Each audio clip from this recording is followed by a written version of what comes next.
जय मां जगदम्बा। अगर आपको इस दुनिया में जो सब कुछ देने वाला है वह मिल जाए तो यकीन मानिए इस दुनिया में ऐसा कोई भी चीज नहीं रहेगा जिसे आपको पाने की इच्छा भी रहेगी। इस दुनिया उस दुनिया चाहे कोई भी दुनिया, यहाँ तक हर चीज को आप प्राप्त करके निकल जाएंगे और वह सिद्धि है भगवान शिव, परम सत्य शाश्वत सत्य को पाने की सिद्धि।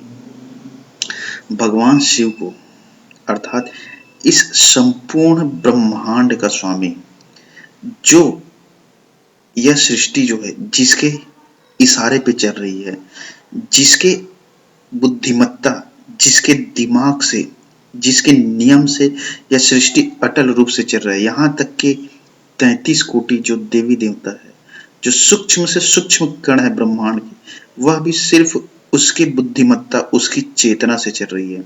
भगवान शिव अर्थात शिव जो है कहाँ पे है, शिव मिलेगा कहाँ, शिव रहता कहाँ है, भगवान शिव है क्या। तो सबसे पहले याद रखिए भगवान शिव को एक इंसान हर एक इंसान प्राप्त कर सकता है, बशर्ते सिर्फ और सिर्फ बात है कर्म की।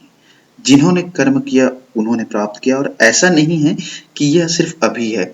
इसे जो सिद्ध किया है हजारों साल से पहले ही सिद्धों ने भी प्राप्त किया है, अनुभव में भी लाया है। अपने अनुभव में सबसे अहम चीज जो है अनुभव में, जिन्होंने सृष्टि के मालिक अर्थात सतपुरुष अर्थात उस परम शिव को, जिन्होंने अनुभव में भी उतारा है कि वह है और उसके साथ है, हर पल में है। तो उसे प्राप्त करने की साधना, और इसे प्राप्त करने के बाद अर्थात शिव, भगवान शिव को पहले आप समझ लीजिए।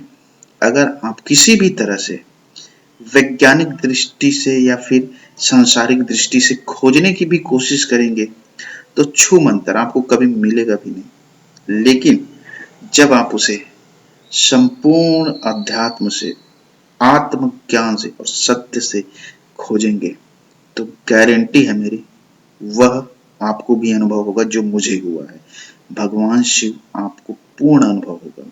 वही सृष्टि के मालिक है, वही इस संपूर्ण जगत का स्वामी, इकलौता स्वामी। अगर आप उसे टच कर लिया, आप उसे पहुंच भी गए, वहां तक चले भी गए, तो याद रखिएगा आप भी उसके दाहिने हाथ बन जाएंगे। अर्थात आपकी मर्जी से आप अपना हर चीज निर्धारण करेंगे अपना, और जो आपके पास आएगा, कोई भी व्यक्ति चाहे रोते बिलखते हंसते खेलते कोई भी आए, अगर आप भी चाहें तो उसके भाग्य को बदल सकते हैं। और यह सत्य यहाँ तक कि आप महाकाल की अवस्था, सबसे पहले समझिए भगवान शिव का ही रूप है महाकाल। महाकाल होता है काल। काल के 3 स्वरूप होते हैं, काला, मृत्यु और समय। इन सबसे जो परे है वह एक अवस्था है। महाकाल जो है एक अवस्था को कहते हैं। उस अवस्था को आप छू लेंगे अर्थात आप भी महाकाल को प्राप्त कर सकते हैं। जब आप परम सत्य शिव से मिल लेंगे, सतपुरुष से मिल लेंगे, तब आपको वह स्थिति मिल जाएगी कि आप जब चाहे तब मरे, जब तक चाहे तब तक जिए, और जब तक जिए तब तक पूर्ण आनंद से सुखमय हर सुविधा को, राजसी भोग जैसे राजयोग बोलते हैं, उन सबको आनंद को प्राप्त करते हुए शरीर को छोड़ सकते। यह सिर्फ आपके लिए बंधन को खोल देगा। कौन? प्रकृति। प्रकृति अभी सभी को बंधन में डाल के रखी है। हर इंसान का मृत्यु निश्चित है, हर इंसान के हाथों से समय सरक रहा है, शरीर है तो सुख दुख का चक्र चल रहा है। लेकिन जब आप महाकाल को, भगवान शिव को जागृत कर लेंगे, उसे प्राप्त कर लेंगे, तो याद रखिएगा आप इन सब चीजों से, प्रकृति आपके लिए पूर्ण रूप से इन बंधनों से मुक्त कर देगा, जिसे परम मुक्ति कहते हैं, शाश्वत मुक्ति कहते हैं। अर्थात जहां आपकी मृत्यु भी आपकी इच्छा से होगी, मर्जी से होगी। यह शाश्वत सत्य है और यह संभव है। इसे संभव भी हजारों सालों से हमारे सिद्धों ने किया है और अभी भी संभव है, बशर्ते आपको कर्म वैसा करना पड़ेगा। कर्म ही सार है सृष्टि में। कर्म से ही आप उस चीज को प्राप्त कर सकते हैं।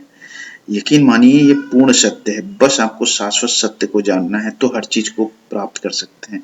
आप उस समय पाना भी नहीं चाहेंगे क्योंकि आपके लिए वह सब चीज मिट्टी की तरह लगेगा। आप जान सकते हैं कि यह सब चीज मेरे लिए तुच्छ है, मैं कुछ भी चीज पा सकता हूँ, कुछ भी चीज कर सकता हूँ, क्योंकि उस समय सीधे सीधे तौर पे आप भगवान शिव के दाहिने हाथ हो गए। आपने उसे जागृत किया, आपने उसे प्राप्त किया है। लेकिन कर्म, अब बात आती है कर्म की, क्योंकि बिना कर्म किए कुछ भी नहीं मिलता इस सृष्टि के अंदर। तो ऐसा क्या कर्म करोगे जिससे शिव जी आपको मिलेंगे, सत्पुरुष आपको मिलेंगे। भगवान शिव जो होता है वह सत्य में छुपा हुआ है। जो व्यक्ति सत्य में है, अर्थात वो अदृश्य रूप से, अचेतन रूप से, उसे इतना ज्ञान नहीं है। जो आदमी सत्य में है वो भी परम सत्य में अंदर से, वह एक तरह से भगवान शिव के साथ है। इस सृष्टि के अंदर 33 करोड़ देवी देवता भी उसका कुछ नहीं बिगाड़ सकते, जो सत्य के साथ चिपका हुआ है, जिन्होंने सत्य को धारण कर लिया है। उसकी शक्ति ही शिव की शक्ति है, और उसी शक्ति से आप उसे प्रकट कर सकते हैं, सत्पुरुष को, परम सत्य को, शाश्वत सत्य को, महाकाल शिव को। और जो इस सृष्टि को चला रहा है वह आपको मिल जाएगा। तो नियम बना लीजिए, सत्य का पालन करें। अब दूसरी चीज, आप एक नियम रखिए भगवान शिव के लिए कि प्रतिदिन जब तक आप जीवित है अर्थात आपके अंदर सांसें जब तक चल रही, शरीर स्वस्थ है, तब तक अगर आप इस नियम को पालन करेंगे तो वह समय एक दिन जरूर आएगा जब आप अपनी हर चीज को, उपलब्धियों को प्राप्त कर लेंगे। लेकिन हर चीज में एक ही चीज मायने रखता है, आपको अटल और स्थिर होकर यह क्रिया को करना है। प्रतिदिन सुबह स्नान ध्यान करके, भगवान शिव का ध्यान करके इस मंत्र का जाप कीजिए। मंत्र जाप मायने संख्या नहीं रखता है कि कितनी संख्या आप कर रहे हैं। एक माला कर सकते हैं 51, 51 बार भी कर सकते हैं, 21 बार भी कर सकते हैं। लेकिन आपका जो समर्पण का भाव है, जो श्रद्धा है, और जो आप एक सत्य का पालन करेंगे कि हाँ मुझे करना ही है, वह मायने रखता है। तो 21 बार, 51 बार या फिर एक माला कर सकते हैं। और इसे आप तब तक करिए जब तक आपके अंदर सांस है। फिर देखिए, यही आपका जो 10 से 15 मिनट का जो समय लगेगा, जो भी लगेगा, ये समय आपके पूरे जीवन को तार देगा, बदल देगा। भले कि आप दुनियादारी में 23 घंटा दे, 24 घंटा दे, उसमें से सिर्फ 15 मिनट निकाल कर इसे दे दीजिए। मेरी गारंटी है आपकी पूरी पूरी जिंदगी, यह लोग और वह लोग भी सुधर जाएगा जब शिव को प्राप्त कर लेंगे। तो मंत्र है, उसे ध्यान से सुनिए। बड़ा ही सरल मंत्र है भगवान शिव का। ओम नमः शिवोहम शम शिवम। भगवान शिव में इतना लीन हो जाइए कि वो 15 मिनट सिर्फ भगवान शिव के लिए रखें। और समझ में नहीं है तो नंबर है जय मां जगदम्बा।